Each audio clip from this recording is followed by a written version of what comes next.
Assalamualaikum warahmatullahi wabarakatuh. Oke teman-teman, channel ini adalah channel informasi dan edukasi dan bukan ajakan maupun saran finansial teman-teman. Hari ini kita akan update informasi dari media online yang bernama CryptoSlate. Kita akan membahas tentang sebuah artikel, kita terjemahkan ke bahasa Indonesia teman-teman. Jadi kita lihat di sini, ini adalah perang Wall Street dengan hyperliquid untuk menjadi penentu siapa yang mengendalikan pasar selama 24 jam teman-teman. Jadi kita lihat di sini bahwa CME dan ICE ini dilaporkan mendesak pejabat Amerika Serikat terkait kontrak berjangka minyak yang terkait dengan hyperliquid, sementara Wall Street sedang membangun pasar gaya kripto mereka sendiri yang beroperasi 24 jam teman-teman. Kemudian kita lihat dalam laporan ini bahwa CME Group ini berencana membuat futur dan opsi cryptocurrency-nya diperdagangkan sepanjang hari mulai tanggal 29 Mei. Jadi produk ini mencatatkan volume nasional sebesar 3 triliun US dollar pada tahun 2025 dan saat ini berjalan 46% lebih tinggi dari target tahunan teman-teman. Kemudian kita lihat di sini untuk New York Stock Exchange.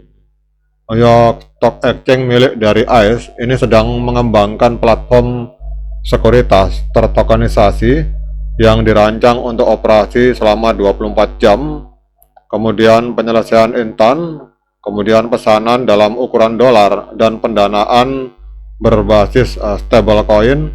Namun ini sedang menunggu persetujuan dari regulator teman-teman.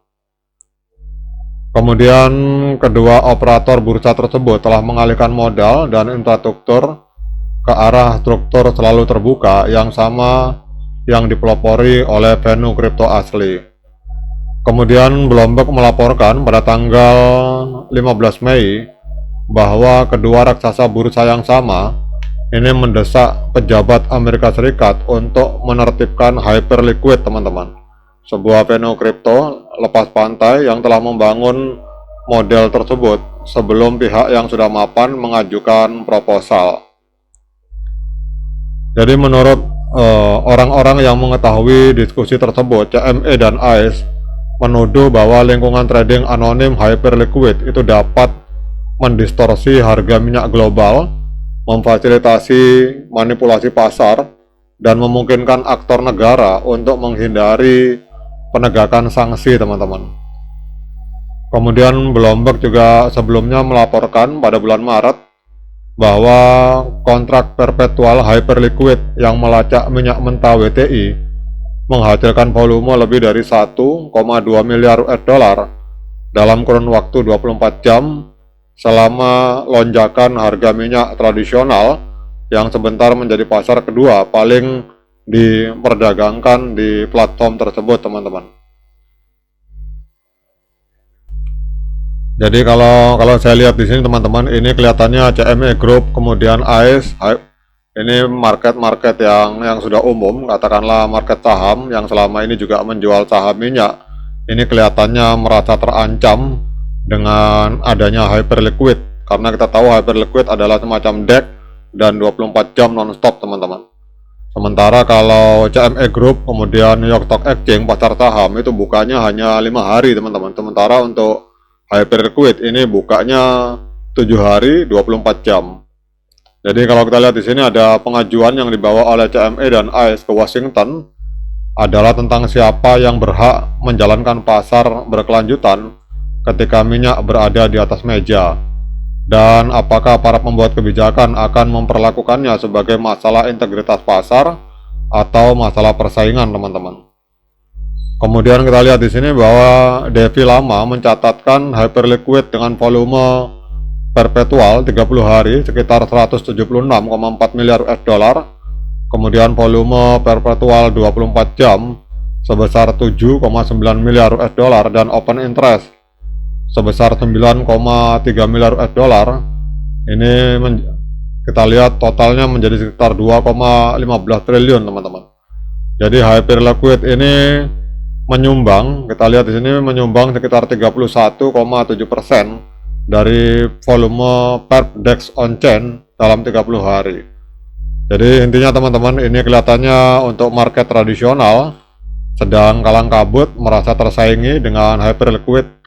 Nah, dengan adanya rame-ramenya hal ini, kita akan cek teman-teman apa dampaknya terhadap harga dari hyperliquid teman-teman. Jadi ini Wall Street, kita semua pasti pernah dengar apa itu Wall Street. Ini sedang bertarung melawan hyperliquid untuk menetapkan siapa yang harusnya mengontrol market minyak selama 24 jam.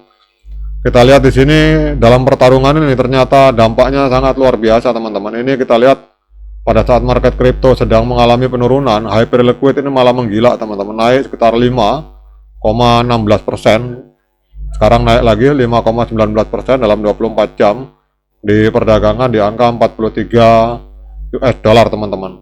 Kemudian kalau kita lihat untuk trennya secara jangka pendek, ini trennya adalah tren kenaikan, tetapi kita tunggu dulu harga close besok teman-teman.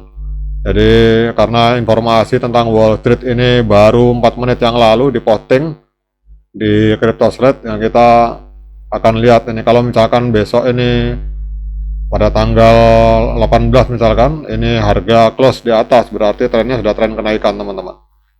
Namun kita lihat untuk technical analysis teman-teman.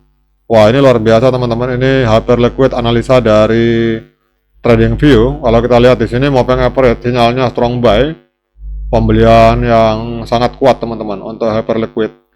Kemudian untuk osilator sinyalnya buy, pembelian. Kalau digabungkan osilator dengan moving average, ini kita lihat sinyalnya untuk hyperliquid pada hari ini adalah strong buy atau pembelian yang sangat kuat teman-teman. Karena di sini kita lihat ada 17 indikator yang menunjukkan sinyal pembelian, 17 indikator, sementara sinyal penjualan ini hanya satu teman-teman. Jadi indikator yang menunjukkan sinyal sell ini hanya satu teman-teman. Namun pada intinya teman-teman, kalau kita lihat di sini pada saat market sekelas Wall Street merasa terancam dengan hyperliquid, berarti kekuatan hyperliquid ini luar biasa teman-teman. Nah, kita lihat saja ke depan apakah pemerintah Amerika pro Wall Street atau pro kripto teman-teman. Kalau misalkan Donald Trump pemerintahannya pro kepada Wall Street, bisa-bisa hyperliquid dalam keadaan bahaya teman-teman. Tetapi kita lihat di sini kondisi kenyataan di lapangan, ini hari ini hyperliquid malah mengalami lonjakan luar biasa teman-teman. Oke teman-teman, demikian update informasi tentang hyperliquid. Semoga bermanfaat bagi kita semua. Sekian dari saya. Assalamualaikum warahmatullahi wabarakatuh.